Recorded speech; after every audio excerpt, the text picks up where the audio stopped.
한국어 교육 실습의 오민수입니다. 오늘은 한국어 교육 실습의 목표와 과정에 대해서 알려드리도록 하겠습니다. 먼저 한국어 교육 실습의 의미와 목표에 대해서 살펴보도록 하겠습니다. 그동안의 여러 이론 수업을 통해서 쌓은 한국어 교육에 대한 지식이 많을 텐데요. 그것을 실제로 수업에서는 어떻게 활용할 수 있는지 활용 방법의 측면에 중점을 두고 익힌다는 것에서 한국어 실습은 큰 의미가 있다고 할 수 있겠습니다. 아무리 많은 이론적인 지식이 있다 하더라도 실제로 외국인 학습자에게 한국어를 가르친다는 것은 일반적인 이론의 정보와 다른 차이점이 있기 때문에 그것을 어떻게 학습자에게 올바르게 또 효율적으로 가르칠 수 있는지를 익히는 과정이라고 볼 수 있겠습니다.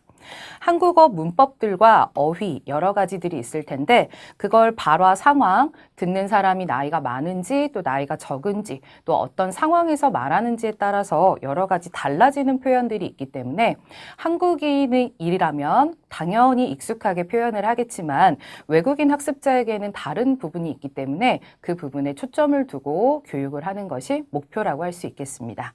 당연히 비슷한 문법들이 있을 것이고 비슷한 어휘들이 있을 텐데 실제로 한국어를 공부하는 학습자들에게는 용어와 용법을 알려줘야 하는 부분들이 있기 때문에 그 부분에서 반드시 한국어 교육 실습 과정이 필요하다고 할 수 있겠습니다. 아무래도 교육 방법적인 측면에서 목표를 두고 하다 보면 이론적인 부분을 당연히 베이스로 하고 실제 사용 방법의 측면에 중점을 둔다고 할 수 있겠습니다. 많은 선행 연구에서도 한국어 교육 실습의 의미와 중요성에 대해서 연구한 바가 있습니다. 김유미 2009년에서는 이론적으로 배운 내용 지식을 현장에서 교수할 수 있도록 훈련하고 교수 방법을 개발할 수 있도록 만든 필수적인 교과목이 한국어 교육 실습이다라고 이야기를 하고 있습니다. 이 내용을 보더라도 기본적인 이론을 쌓았다면 그걸 현장에서 교수할 수 있는 방법을 익숙하게 훈련을 하는 과정이 가장 중요하다라는 것을 볼 수 있겠습니다. 진정란 2014에서는 한국어 교원이 되려고 하는 전공자들이 현장에 투입되기 전에 기타의 영역을 통해서 학습한 언어와 문화적인 측면이 있는데 그것을 토대로 현장의 특성을 반영을 해서 역시 실제적인 교수 방법을 익히는 것이 중요하다라고 볼 수가 있겠습니다. 김정숙 2015에서는 한국어 교육 현장에서 가장 가까운 곳이 이곳이라고 할 수 있을 텐데 역시 실제라는 측면에 초점을 두고 한국어 교원이 되려고 하는 사람들의 훈련 과정이라고 볼 수가 있겠습니다. 김지혜 2015에서는 한국어 교육 현장을 분명하게 이해를 하고 한국어 교사가 되려고 하는 사람이기 때문에 자기가 그 일에 적성이 맞는지를 확인하는 과정이라고 볼 수가 있고 그동안 지식과 기술을 쌓았기 때문에 그곳을 조금 더 실제적인 측면에서 맞춘다는 곳에서 의미가 있다라고 볼 수가 있겠습니다. 이윤진 2016에서는 한국어 교사로서의 역량을 신장시키고 또 한국어 교육 현장에서 실제적인 경험을 축적한다는 부분에서 한국어 교육 실습이 아주 중요한 과정이다라고 이야기를 하고 있습니다. 여러 이론을 정리해 봤을 때 이론적인 부분을 그동안 쌓았다면 실제적인 측면에서 한국어 교육 현장을 접할 수가 있고 또 학습자들에게 교육할 수 있는 교수 방법에 대해서 익힌다는 부분에서 한국어 교육 실습은 반드시 필요한 과정이라고 볼 수 있겠습니다. 그럼 한국어 교육 실습의 의의를 다시 한번 정리해 보도록 하겠습니다.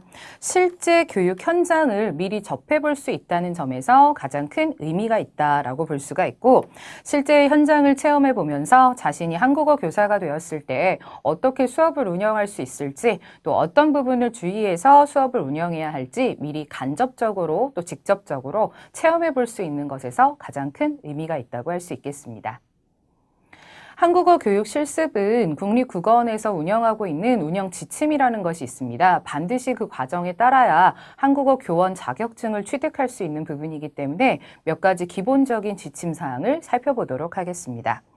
한국어 교원 자격 취득과 관련된 이런 과정 실습, 교육 실습 과정을 체계적이고 효율적으로 운영할 수 있도록 하게 만든 것이 한국어 교육 실습 운영 지침이라고 볼 수 있겠습니다. 이 부분에서 가장 중요한 건 역시 한국어 교사로서 얼마나 질적인 또 역량을 가지고 있는지를 확인해 보는 것이기 때문에 그것을 목적으로 이 지침이 개발되었다고 할 수 있겠습니다. 반드시 역시 세부 지침을 따라야 교원 자격 취득을 하는데 문제가 없다고 볼 수 있겠습니다. 교과목은 크게 4가지의 과정으로 운영이 됩니다. 먼저 기본적인 한국어 교육 실습의 이론 수업을 진행을 하게 되고 강의 참관을 진행을 하게 됩니다. 강의 참관이란 실제 한국어 수업을 진행하는 것을 학습자들이 이제 한국어 교원이 되려고 하는 사람들이 그 수업을 보고 한국어 수업의 전체적인 흐름을 파악하는 것이 강의 참관이라고 볼 수 있습니다. 다음으로 모의 수업은 실제로 내가 학습자에게 한국어를 가르친다고 할 때 어떻게 가르칠 수 있는지 그 수업을 운영을 하고 계획을 하고 진행을 해보는 것이 모의 수업이라고 할 수 있겠습니다. 강의 실습은 실제 외국인 학습자에게 한국어를 가르치는 수업을 하는 것이 강의 실습인데 강의 참관과 모의 수업과 강의 실습은 필수적으로 운영이 되어야 하는 과목이라고 진행 방법이라고 볼 수 있겠습니다. 전체 운영 시간, 교육 실습의 운영 시간 중에서 반드시 5분의 1 이상을 진행을 해야 학위 과정에서 학위 취득을 할 수 있는 지침이 있습니다. 그럼 각각의 세부적인 내용을 좀 살펴보도록 하겠습니다. 오늘 수업을 포함해서 한국어 수업의 전체적인 구성, 또 입문, 초급, 중급, 고급의 수업 구성을 좀 살펴볼 텐데요. 그러한 수업들이 이론 수업의 일부분이라고 볼 수 있겠습니다. 한국어 교육 현장에서 실제로 수업을 할 때 어떻게 수업을 진행을 할 수 있을지 수업을 설계를 하고 또 실제로 자기가 수업을 한다고 계획을 했을 때 교환 작성이라든지 또 부교재, 교재 개발이라든지 하는 부분을 전체적으로 살펴보는 것이 이론 수업이라고 볼 수 있겠습니다. 실제 수업 구성에 대해서는 먼저 한국어 실습의 의의 부분과 목표 부분, 또 한국어 교사로서의 역할을 확인해 볼 수 있는 내용들이 포함되어 있습니다. 또 교수 설계, 실제로 학습자들에게 가르친다고 했을 때 그 수업에서 어떤 내용을 중점적으로 가르쳐야 하는지 또 주의할 부분은 무엇인지 실제 교실 운영 부분의 측면에서 보는 것이 이론 내용에 포함이 되어 있습니다. 또 강의 참관 부분과 강의 실습도 준비하는 과정이 필요하기 때문에 실제로 어떻게 준비를 할 수 있는지 또 실제 운영을 하고 나서 담당 교수의 평가에 따라서 어떤 방향으로 개선할 수 있을지를 확인해 보는 과정이라고 볼 수 있겠습니다. 역시 이 부분도 전체 실습 교과목 강의 시간 중에서 5분의 1 이하의 시간으로 운영이 되어야 합니다. 아무래도 교육 실습이라는 것이 실제 현장과 가까운 부분을 체험하는 것이 목표이기 때문에 이론 수업은 상대적으로 좀 적은 퍼센트를 차지하고 있고 강의 참관이나 모의 수업, 강의 실습이 조금 더 비중이 크다라는 것을 알 수 있습니다. 다음으로 중요한 것은 강의 참관입니다. 실제로 한국어 수업이 이루어지고 있는 곳에 가서 강의 참관을 하는 것을 원칙으로 하고 있습니다.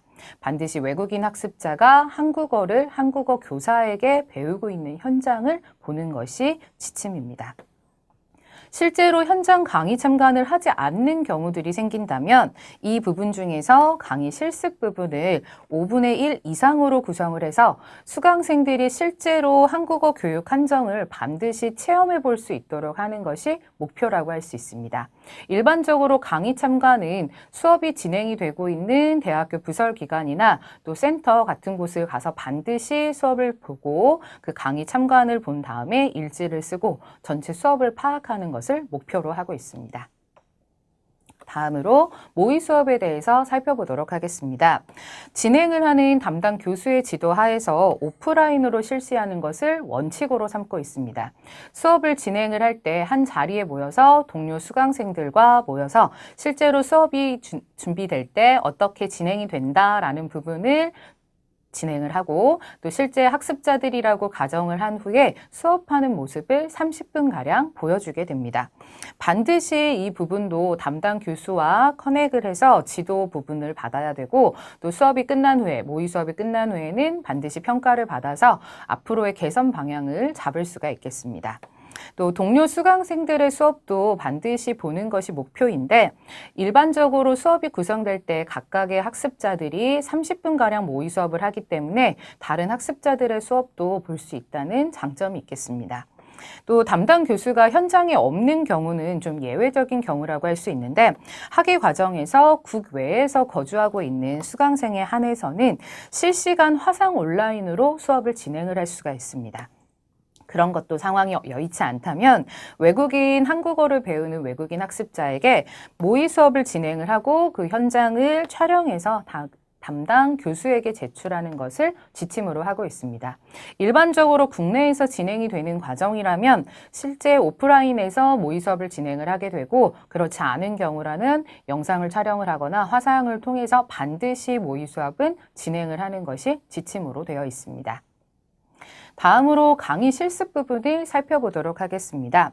담당 교수의 지도하에 역시 이것도 오프라인으로 실시를 하는 것을 원칙으로 하고 있습니다.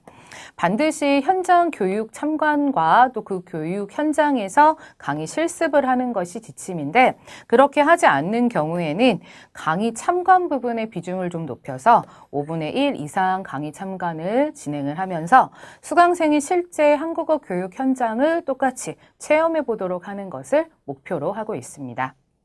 이 네 가지의 과정을 볼 때 반드시 강의 참관이나 모의 수업, 강의 실습은 오프라인에서 진행이 되고 이론 수업은 온라인 강좌를 통해서 수업이 진행이 된다는 것을 확인할 수 있습니다. 본 기관에서는 이 부분의 운영 지침을 따라서 이렇게 진행을 하려고 합니다. 이론 수업이 온라인으로 진행이 되고 강의 참관을 직접 한국어 교육 현장에 가서 수업을 보게 됩니다.